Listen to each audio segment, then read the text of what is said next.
येशूच्या सामर्थ्यवान नावात सर्वांना सलाम. एकदा येशू शिष्यांसह येरिहो शहर सोडून यरुशलेमेत जाताना तिमथ्याचा मुलगा बार्तिमय हा आंधळा भिकारी वाटेवर बसला होता. त्याच्या कानावर येशू नासरेतकर तेथून जात आहे हे शब्द पडले. तो म्हणाला, अहो दावीद पुत्र येशू, माझ्यावर दया करा.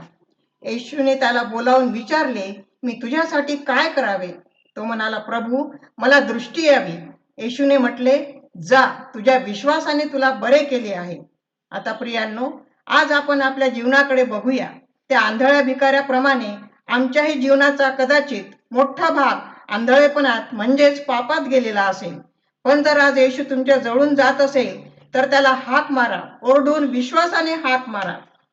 सर्व काही होऊ शकते. प्रभू येशू तुमच्या भूतकाळातील पापांकडे पाहत नाही, तर उज्ज्वल भविष्यकाळ तुम्हाला देऊ शकतो. फक्त तुम्ही विश्वास ठेवा. बार्तिमेयाने विश्वासाने मागितले, प्रभूने दिले व त्याला तात्काळ दृष्टी मिळाली. पण त्याने दृष्टी येण्यापूर्वी त्याचे जुने वस्त्र टाकून दिले. आम्हाला देखील येशूकडे येताना आपले जुने वस्त्र टाकून, जीवन टाकून प्रभूकडे यावे लागेल. विश्वासाने मागा व आशीर्वाद मिळवून घ्या.